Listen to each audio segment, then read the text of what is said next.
My name is Emma Collins. I'm 38 years old, and I just watched 5 years of my life get handed to a kid who's never had to fight for anything. That morning, the air inside HorizonTech Logistics headquarters felt heavier than usual. A company wide meeting, the kind everyone pretends to understand, but no one really does. I sat in the second row beside the finance team, laptop open as always, ready to take notes like it actually mattered. Richard Grant, our CEO, walked up to the stage with that familiar smug smile. Light gray suit, navy tie, perfect posture, the exact image of a man who's spent his career polishing appearances. Thank you all for being here today, he began, his voice steady and smooth. I'm thrilled to announce a major step forward in our leadership structure. I'd heard this before, 4 times to be exact. Each time it meant a restructuring, a new opportunity dangled just close enough to taste. And each time I worked twice as hard, only to hear the same line. Just a little longer, Emma. This time felt different.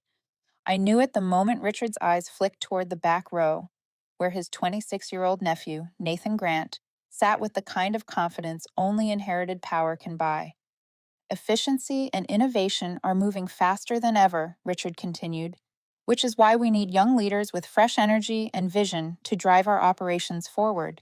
He paused, smiled. With full approval from the board, I'm proud to appoint Nathan Grant as our new Vice President of Operations, effective immediately. Applause filled the room, polite, hollow, the sound of compliance dressed as professionalism. I clapped too, because I knew the cameras were rolling, because people were watching my face, because I'd learned to swallow anger the way you swallow bitter medicine, with a smile. Nathan stood up, buttoned his jacket, and walked to the stage like he'd been rehearsing his whole life. He took the mic, smiled widely. I'm honored to take on this role, and I know there's so much for me to learn. But with my uncle's guidance and this amazing team, I believe we'll go far. He didn't look at me, not even once. I sat there, fingers resting on the keyboard, staring into nothing. My mind replayed it all like a slow motion reel. Nights staying up till 2 in the morning to save a Seattle contract, vacations canceled to fix crises in Texas, weekend meetings optimizing the AI operations system, the very system Nathan would now inherit. I'd brought in over $42 million in contracts within 3 years, cut operating costs by 17%, built an exclusive supplier network for the Western region. And every time I asked to be considered for leadership, the answer was always the same: Emma, you're incredible. But now's just not the right time. Keep doing what you're doing. Your moment will come. My moment just came. It just wasn't mine anymore. The meeting ended with half-hearted congratulations and an announcement about a celebration in the lobby. I closed my laptop carefully, stood up, and waited for the noise to fade. A few coworkers passed by with awkward smiles. Some texted me later, not fair. We all know who deserved it. I didn't reply. On my way back to my office, I saw Nathan chatting with the interns, laughing loudly, slapping shoulders, not even glancing my way. When I stepped into my office and closed the door, I didn't sigh. I didn't cry. I opened my calendar and deleted every meeting for tomorrow, because I knew I needed space, not to vent, to calculate. If this taught me anything, it's that I've spent too long being the foundation for someone else's rise. Maybe you felt it too, that sting of doing everything right, giving everything you have, and still being overlooked because someone else has the right last name. If you're still here, still listening, I want to ask you something. Where are you hearing this from? A quiet apartment in New York? Or somewhere on the highway between Phoenix and Tucson? Tell me. I'd really like to know. And if somewhere in this story you see a bit of yourself, if you believe in fighting back with calm and strategy, stay tuned. This story is just beginning. I don't remember how I left the office. I just remember standing next to my car in the parking lot for almost 5 minutes, keys in hand, not opening the door, as if what waited inside was a world I no longer belonged to. Eventually, I got in, started the engine, and began to drive. But not home. I drove aimlessly through the familiar streets of Los Angeles, down Wilshire, through Beverly, turning toward Westwood. I didn't have a destination, I just didn't want to go home. Didn't want to sit in that same living room and admit that after all these years, I'd been replaced by someone who'd never had to try. Around 7 in the evening, I stopped at a small cafe on the corner, the same one where I used to work on weekends. It was quiet, the lights were soft, and the air smelled faintly of roasted beans. I ordered a black coffee, no sugar. Something I never drank, but it felt right. Strong, bitter, no decoration, exactly like what I'd been swallowing all day. I sat by the window, hands resting on the cold wooden table, watching traffic pass like I was watching someone else's life. Part of me still couldn't believe it had happened. Me, Emma Collins, the one who stayed when no one else wanted to, who brought in over $40 million in contracts, who led the AI operations project that Nathan was now trusted to oversee, had just been erased from the very path I built. I thought back to the first time I asked to be considered for a promotion. Late 2020. I'd just completed the West Coast restructuring project that saved the company nearly $2 million. I'd written a full 90-day plan, built a data model, and proven I could lead. I even got commendation letters from 3 strategic clients. Richard sat across from me in the conference room on the 15th floor, flipping through my proposal before looking up with that polite, hollow smile. Emma, sometimes the best specialists aren't always fit to be leaders. I remember nodding, smiling, saying I understand, but I didn't, and I still don't. Was it because I wasn't flashy enough? Because I didn't play golf with Richard? Because I didn't share the last name Grant? I pulled out my phone and opened a message from Laura, our former head of finance, who'd left last year. I heard what happened. You didn't deserve that. Everyone knows who really built the system they're using. I put the phone down. It felt hot in my hand, not because of what it said, but because I was afraid of believing it. Because the moment you start believing in injustice, you have to face the truth. You've allowed it for far too long. Around 9 that night, I decided to drive back to the office to grab my personal laptop I'd left behind. The 12th floor lights were still on. Strange. It was long past hours, and no meeting had been scheduled. I stepped off the elevator quietly. The conference room door was slightly open. Inside, Richard sat in front of the big screen on a video call with the board. They didn't see me, and I didn't try to be seen. Richard's voice came through clearly. Emma is reliable, but she's not disruptive. Nathan has youth, direction. He's part of my future. A board member, maybe the CFO, interrupted. Nathan's only been here 4 months. Emma just completed the AI platform we're planning to expand into Canada. Richard smirked. Yes, but ideas are everywhere. Nathan can take it further. Emma's better suited for a supporting role. I froze, not because of what he said, but how he said it. Calm, certain. Like my 5 years of work were a line item he'd already written off. I turned away, walked toward the elevator, my heart beat, slow but heavy. I wasn't angry, I wasn't shocked. Everything was simply clear. They never planned to promote me. I was never the next in line. I was the one they kept to do the work, to build what someone else would lead. An excellent employee, a trusted advisor, a shield, but never a leader. That night, I couldn't sleep. I lay on the sofa under the dim light of the living room lamp, thinking about what my father once said while rebuilding our backyard with his own hands. When you build on someone else's land, what you create will never belong to you. I understood it differently now. I'd built my entire career on someone else's foundation. Now it was time to pull the foundation out, take back the plans, and start again. This time, no one would take it from me. The next morning, I arrived at the office at 7:15, before the reception staff, before Nathan. No one noticed. That's one of the things you learn after years of quiet work. Your presence is always taken for granted unless you disappear. And in the weeks to come, I would disappear. But not quietly. I turned on my computer. The internal system came up with dozens of tabs still open from the day before. Calendars, client files, project dashboards. I looked at them for a long moment, then started cleaning up. Not deleting. I didn't delete a thing. I backed everything up instead. Neatly. Systematically. Each file is named by date, project, region, and status. I did it the way a mother packs a suitcase for her child, leaving home. Careful, precise, nothing forgotten. I knew they might check my computer after I left, but what I was doing didn't break any policy. I wasn't taking company property. I was simply organizing what I had built, things that would mean nothing without the person who understood how they worked. I spent the whole morning on it. Near noon, Nathan walked into the shared meeting room where I was sitting alone. He nodded like we'd just met at a conference. Emma, I just wanted to say I'm really looking forward to learning from you during this transition. I looked up from my screen. His expression carried less confidence than usual, though that trace of smugness still lingered, like someone told him to go build rapport with the team. I'll help where needed, I said evenly. Nathan nodded. I know you have a lot of experience, and clearly, there's a lot I need to learn. I'll work hard not to let you down. I didn't reply. He lingered for a second, then left. I turned back to the screen, to the data I'd cared for over the past 5 years. That afternoon, I called Ethan Moore. Ethan and I had worked together at my previous company before I joined HorizonTech. He was one of the few people who'd always seen my real value, not just in KPIs, but in how I handled crises, built systems, and kept things from falling apart in silence.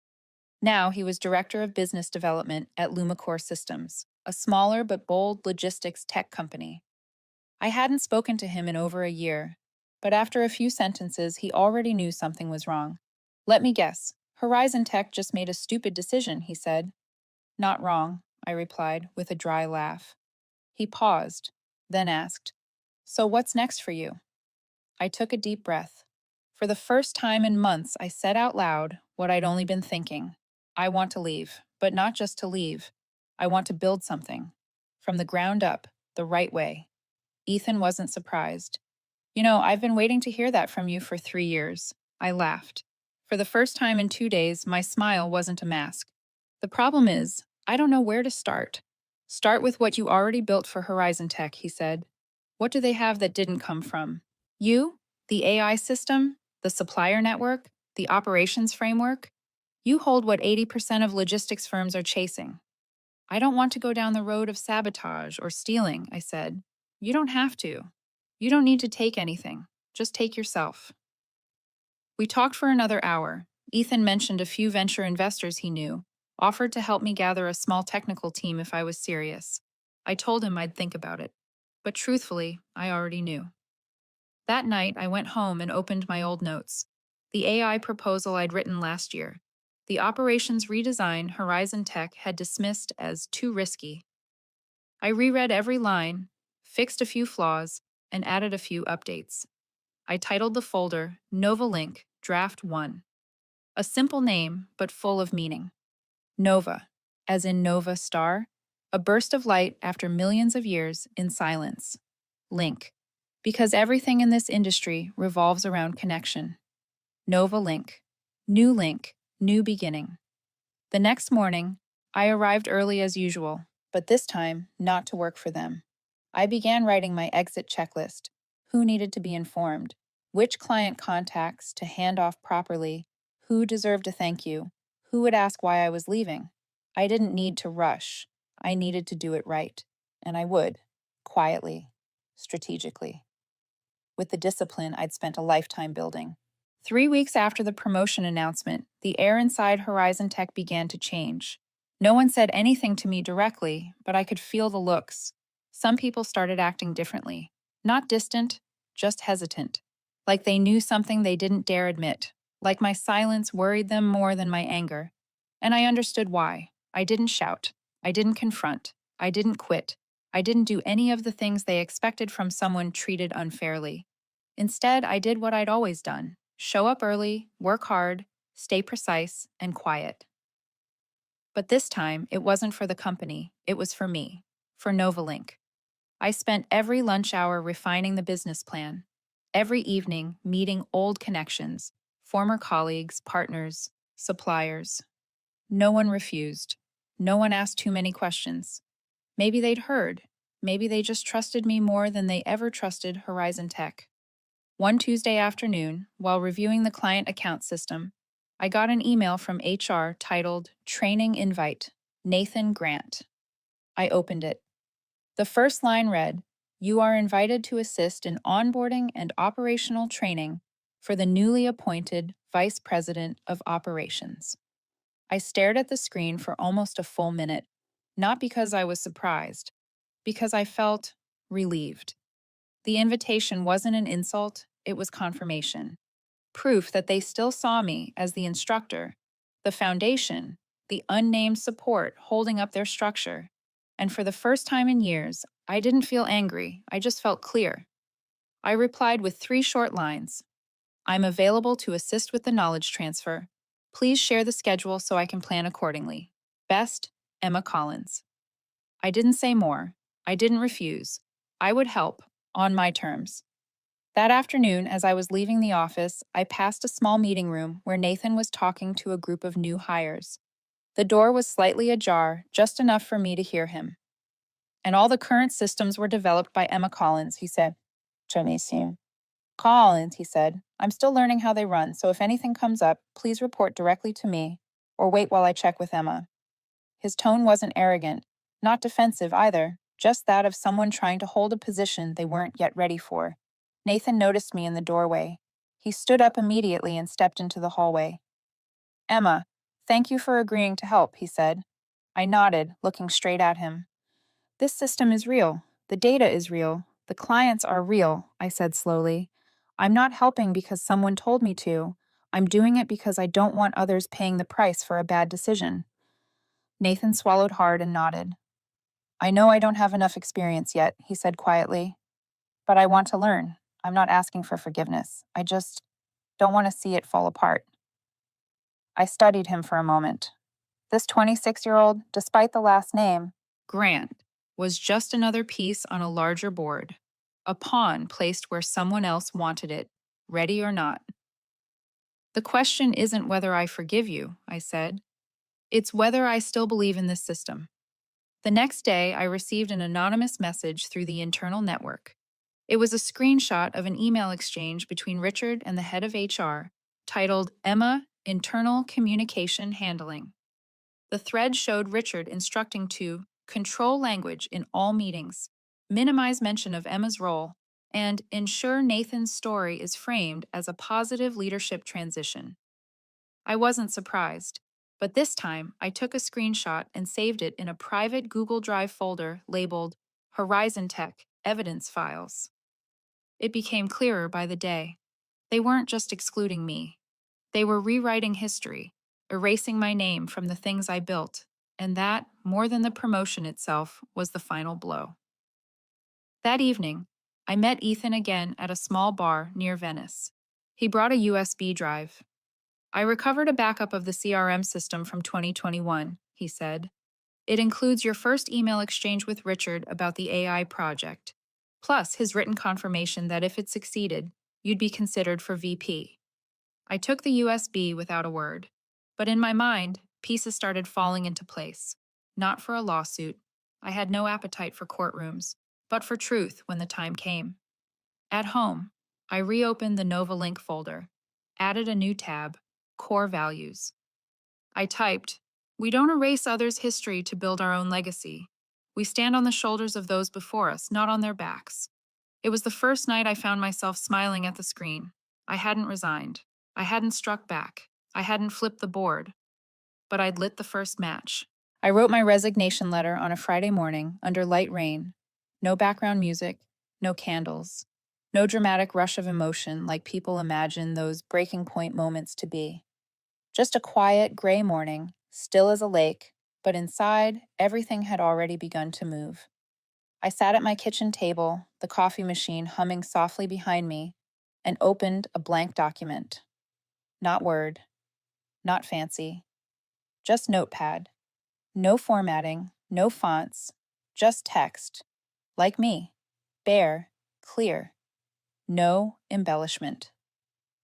Dear Mr. Grant, after careful consideration, I have decided to resign from my current position at HorizonTech, effective 14 business days from today.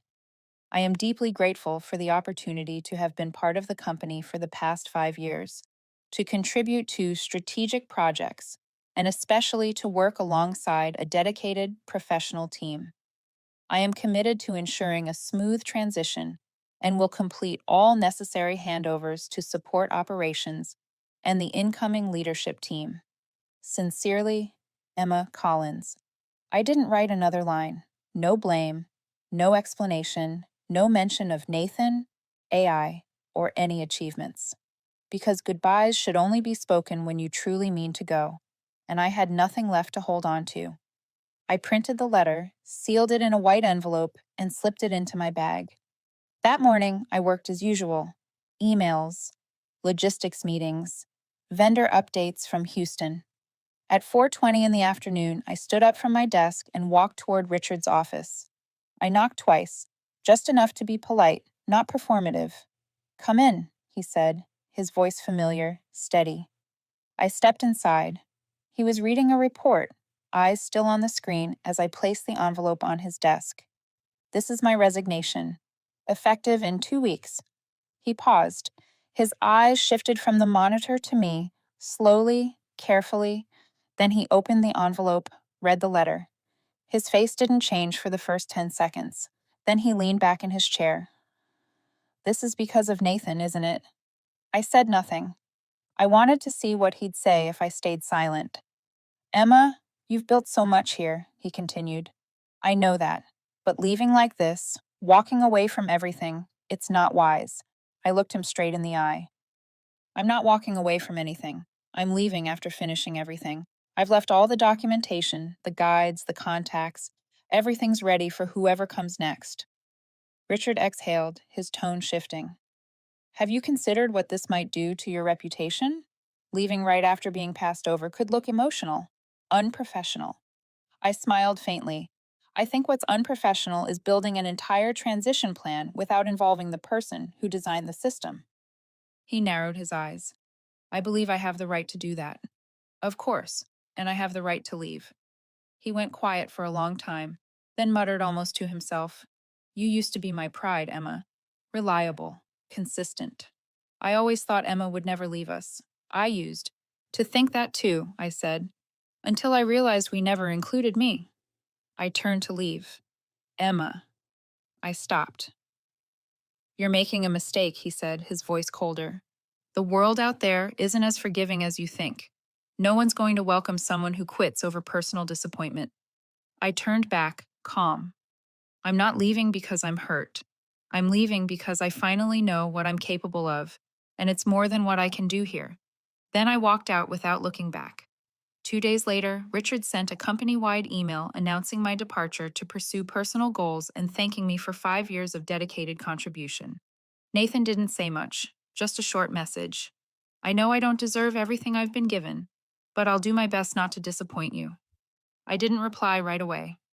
Late that evening, I finally did. "I don't expect anyone to take responsibility for another person's choices. I just hope you learn to build on your own foundation." He sent back one word: "Thanks."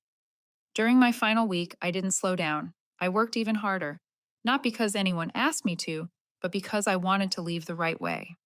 I called every major client personally, explained the transition, introduced Nathan as my successor, and assured them I'd support them during the changeover. Some were surprised. A few went silent for a long time after hearing, "I'm leaving." I wrote handwritten notes to 3 junior employees who had worked under me, simple thank yous and words of encouragement. Not long, not poetic, just what I once wished someone had written for me. On my last day, I packed my desk as if leaving an old apartment. Every drawer, every folder felt familiar, like pages of a diary no one ever read. I closed my laptop, removed my ID badge, and left them neatly on the desk. As I walked past the front lobby, I didn't stop, didn't say goodbye. I didn't want to leave behind sentiment, just closure. I left HorizonTech on a Friday afternoon in early April. The sky was clear, not a single cloud, as if the world itself was pretending to stay calm. But inside me, nothing was calm at all. Not because I had regrets, but because I knew the easy days were behind me. No more nameplate with a company logo. No assistant is managing my schedule. No meeting room with perfect air conditioning, free coffee, or ready-made procedures. Just me, with one hard drive holding everything I'd ever built, one unshaped idea, and one question echoing every morning. How do I start over my way? I didn't start with an office or a website or a logo. I started with a Sunday night Zoom call with 4 people. Ethan, of course. Valerie, an AI specialist and former systems architect at HorizonTech, had quit 2 months earlier after clashing with leadership. Miguel, an operations manager I'd met during a supply chain project in Arizona. And Tina, a former data analyst assistant who once sent me reports that so detailed I wondered if she had a photographic memory. We had no salaries, no contracts, no health insurance, just a shared belief that there could be another way to do logistics, a way where people weren't replaced, but empowered. We called it NovaLink. I'd chosen the name weeks earlier, back when the idea was still a quiet form of anger. NovaLink, a new chain of connection, sustainable, precise, and human. Valerie asked me during that first call, "Do you think we're fighting HorizonTech?" I looked at the screen, at 3 faces waiting for my answer. "No," I said. "We're fighting the idea that people have to bow down just to be allowed to exist." No one replied, but I knew they understood. They had bowed too. They knew exactly how that felt. We worked out of a shared space in Pasadena, a small room, 4 desks, and a whiteboard. No decorations, no slogans. But on the board, I wrote the first line. We're not building a product, we're building a better way to work. Our first project was an AI platform for real-time supply chain risk prediction, built on weather data, traffic patterns, and shipment history. Valerie handled the tech. Miguel managed the on-ground operations. Tina built dashboards and ran analytics. I handled everything else and made calls to former clients, calls to investors, calls to people who once worked with me, trusted me, or joked, "When are you starting your own company?" Not everyone said yes, but enough people did to remind me we weren't alone. The first month passed like a fever, 12-hour days, no weekends, no difference between Monday and Sunday.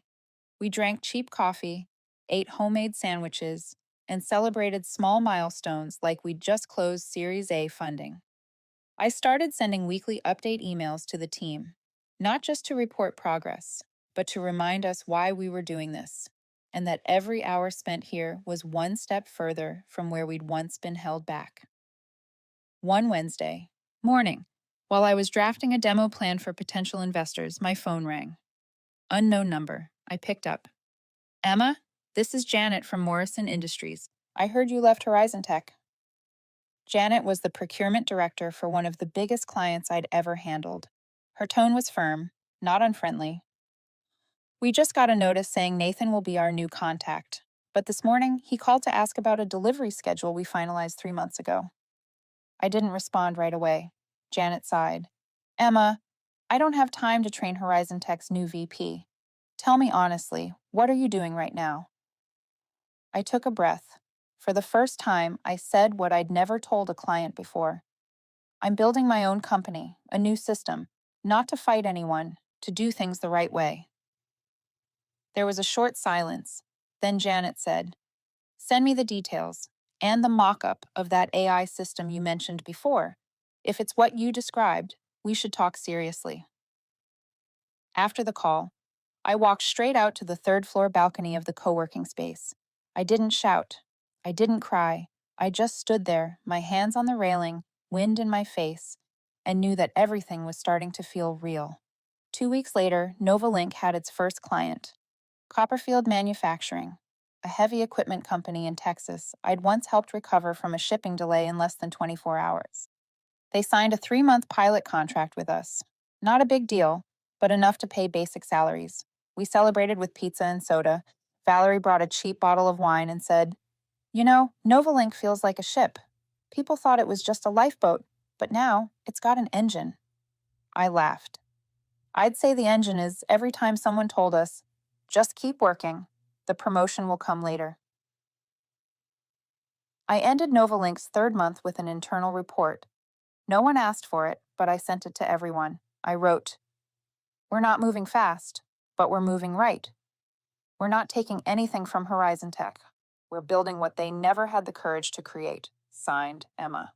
The fourth month of NovaLink began with an email from a lawyer. Subject line, legal notice from HorizonTech Logistics. I opened it on a Monday morning while the team was planning our AI platform's beta update. It was a formal letter, nearly 3 pages long, written in that cold, deliberate tone meant to intimidate. In summary, HorizonTech accused NovaLink of illegally exploiting intellectual property, improperly contacting former clients, and violating unwritten confidentiality agreements. Nothing surprising. Nothing shocking. I'd known this was coming, sooner or later, but seeing it in writing still felt like a punch to the gut. Not because it hurt, but because it meant the fight had officially begun. Ethan walked into the conference room as I was reading it for the second time. You called it, I said, handing him the printed copy. They're striking first. He skimmed a few paragraphs, then nodded. Richard was never going to let you leave quietly. To him, you're a living reminder that his system failed. I folded the pages. You think they have any real grounds? No, he said instantly. No non-compete, no stolen data, no use of their materials. It's just a scare tactic to slow you down. I exhaled slowly, not from fear, from the effort of staying calm for everyone else. The next day, I got a call from a potential investor I'd met the week before. The meeting had gone well. They were excited, asking about market plans, projections, and expansion. One even said, if we come in at seed, how much do you need to scale? But now the tone was hesitant. Emma, Richard Grant called us. He claims you're building a company on questionable ethics. He says legal action is coming. I kept my voice steady. Did he provide any evidence? No, but it's Richard Grant. And in this industry, a shadow of doubt is enough to make people step back. I paused, then said quietly, thank you for calling, and for being honest. When I hung up, Valerie, standing nearby, watched me for a cue. We're fine, I said, but now it's clear. They don't just want to stop us, they want to make sure we can't keep going. That evening, I met Ethan at NovaLink's law office. In a small, glass-walled room under white light, the two of us sat with our attorneys. We reviewed every clause, every email, every internal record I still had, not to counterattack, but to secure our ground. At the end of the meeting, the lead attorney looked up. You haven't violated anything, but if they continue, we need a media strategy. Clear, verifiable, consistent. They're playing perception. You'll have to play truth. I nodded. Another piece of the puzzle fell into place. 3 days later, HorizonTech held a press event to launch their new AI Logistics 2.0, a clumsy imitation of what NovaLink was building. On stage, Nathan stood beside Richard, both in dark suits, smiling faintly at the cameras. We believe innovation must come from internal trust, Richard said, not from the promises of those who walked away. I didn't need anyone to tell me who that line was for. The whole team watched the clip together. Valerie spoke first. You know what that sounded like? Like he just put up a sign outside HorizonTech that says, "We're scared." Miguel added, should we respond publicly? Maybe a LinkedIn post? Our story? Our mission? I shook my head. We don't answer with words. We answer with results. A week later, something unexpected happened. Nathan showed up at NovaLink, alone. He stood at the reception desk and asked to see me. No appointment, no warning. I came down to the lobby. We met in the small seating area. No coffee, no small talk. Emma, he started, voice tight. I know you have no reason to talk to me, but I need to say this. I stayed quiet, waiting. I know what Richard's doing. I don't agree with it, but I can't stop it.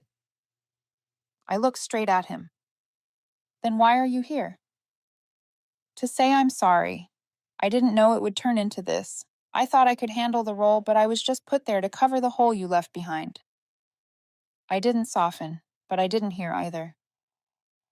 I don't need your apology, I said calmly. I just hope you understand. No one can fill another person's place without walking their own road first. Nathan nodded, silent for a long moment. Are you going to sue HorizonTech? He asked quietly. I have no interest in winning in court, I said. I'm already winning out here. That night, I wrote an email to the team. Subject line: We don't fight back. We build higher. I wrote, We won't respond with articles. We won't debate on social media. We won't correct whispers in the dark. We'll keep going. Deliver well. Serve our clients like they've never been served before. That's how NovaLink survives, and that's how we'll speak. I hit send. It felt as natural as starting the coffee machine in the morning. HorizonTech had made its move, but I didn't step back. I simply changed direction and kept going.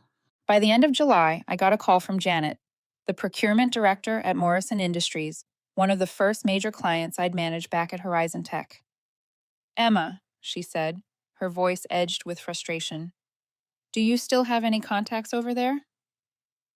I left the company, Janet. What happened? What didn't happen would be a shorter list, she snapped. This is the third delayed shipment this month. No warning, no backup plan, no clear explanation.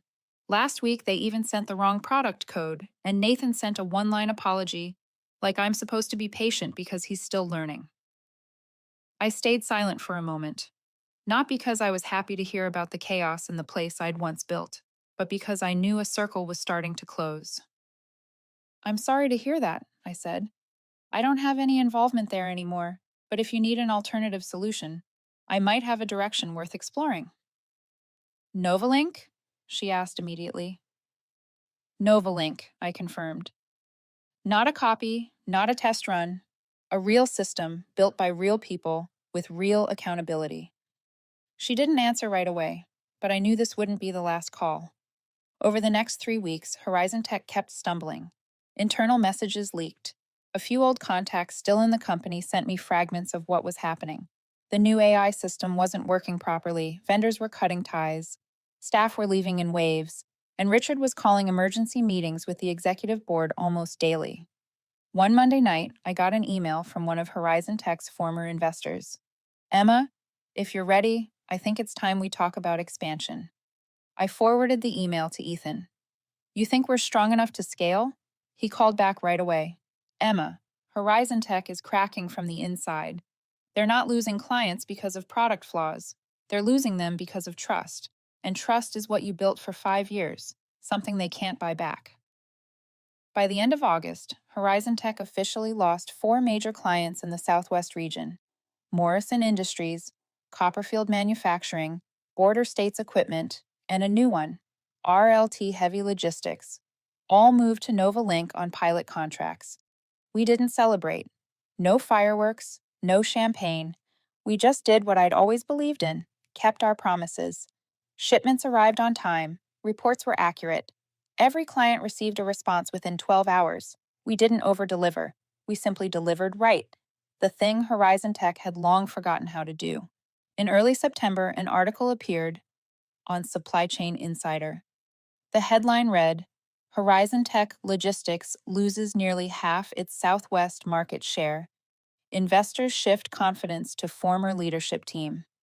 The article didn't mention my name, but it described a small, agile company founded by a group of industry veterans, quietly filling the gap HorizonTech had left behind. That day, I didn't read the comments. I didn't share the article. I just printed it, folded it neatly into thirds, and slipped it into my desk drawer. Not as a trophy, but as a reminder. Everything begins with a choice, and I'd made the right one. By mid-September, HorizonTech's board held a closed meeting. 3 days later, Richard was forced to step down. Details were scarce, but the report said he was under investigation for manipulating appointment procedures and violating internal transparency policies. Nathan resigned right after. No one at NovaLink celebrated. Valerie just glanced at the news flashing on the office screen and said, Looks like the system finally collapsed from within.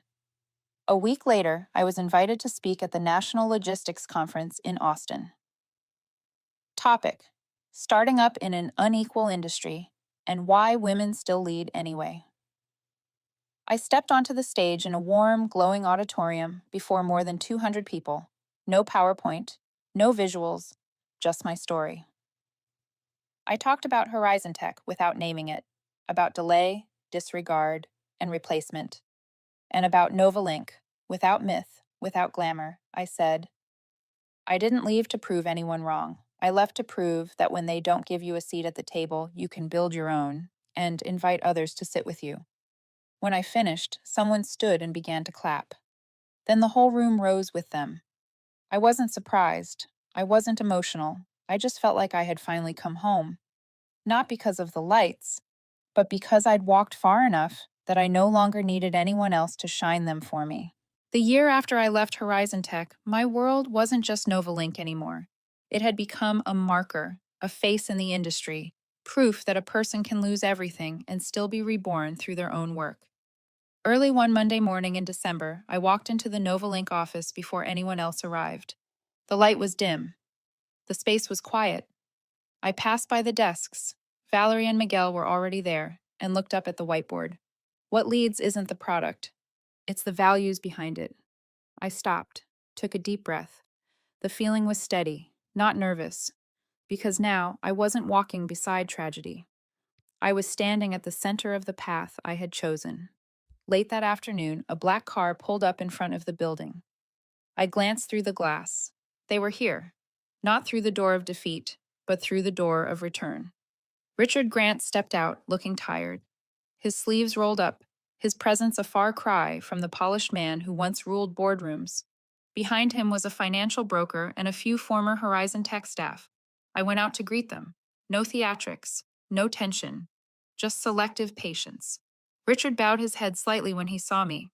Emma, he said quietly, I'm not who I used to be. I came here because I want to talk about the future. I smiled slowly, keeping my eyes on him. The future? I said. You know the state your company is in, don't you? He took a long breath. We're negotiating with creditors.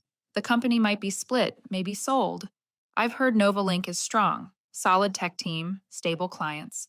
I'd like to discuss a partnership if you're open to it. My heartbeat quickened, but not from nerves. It was the strange calm of standing at the top of the hill, looking back at the tunnel you once crawled through. What kind of partnership? I asked evenly. Richard hesitated. I want to transfer the Southwest Logistics Division to NovaLink, the same region where you've overtaken HorizonTech. I'd like NovaLink to manage the operations, retain existing clients, and gradually merge the systems. It wasn't a new idea. It felt like someone who'd once left you behind, returning years later to say, I changed my mind. I need you now. I stayed silent for a moment, measuring every breath. Richard continued. I'm willing to hand over the division's management to you, if NovaLink agrees to acquire the old facilities. I don't have the power I once did, but the physical assets remain. Warehouses, trucks, driver teams. The transfer would make sense. I looked at him, the man I once trusted, once served, once asked to let me lead beside him, only to be pushed aside. The room fell quiet. Finally, I said, I'll consider your proposal, but under two conditions. First, complete transparency, public disclosure of all current contracts, operating costs, and debts. Second, Nathan can't hold any leadership role in the merger. If he wants to be part of it, he starts from the ground level. Richard's mouth curved slightly. He didn't seem surprised. You set the bar high, he said. But fair. I nodded. Then we'll talk again. But make no mistake, I'm entering this as the one leading, not as a guest through someone else's door. He bowed once more and left with the broker. Before stepping into the car, he turned back. Emma, I hope you'll be the one to bring HorizonTech back from the ashes, but this time the right way. I watched the car disappear down the street. Cold winter air rushed through the doorway. I turned back into the office where my team was waiting. Valerie rested her hand on the whiteboard, where the words values lead first were still written. Miguel looked at me. What's next? I took a long breath. We move forward with the deal, and we win by proving this. When you build something for people, you never really fail. A week later, NovaLink and HorizonTech announced a joint statement. NovaLink would assume full operational control of HorizonTech's Southwest division, ensuring uninterrupted service for existing clients. Richard would stay on as an advisor for 18 months, no executive power. Nathan would join the merger under my leadership, starting as a junior project manager. The asset acquisition would span 5 years, paid through performance, not a fixed price. Industry media called it a rare reconciliation between accuser and accused, a partnership that closed the loop with meaning. 2 months into the merger, NovaLink restored the broken operations, repaired the shipping errors, rebuilt the management team, and earned back trust. Clients once lost were slowly returning. Richard, now an advisor, visited occasionally. When he did, there was no trace of arrogance, only quiet respect. We stood as equals now, once colleagues, now partners, but I carried the spirit of leadership. One afternoon, Nathan came into my office, not out of authority, but out of habit. He said, "I just wanted to say thank you." "I know," I replied. "But what I really hope is that you understand. Power doesn't come from connections. It comes when others see you deserve it." He smiled faintly. "I want to learn. I want to start over." I nodded, stood up, and extended my hand. He shook it, not as someone who followed, but as someone finally ready to begin. And finally, one January morning, I stood before the old HorizonTech building, now under NovaLink's management, holding the stairwell keys. I walked into the same boardroom I'd once been excluded from.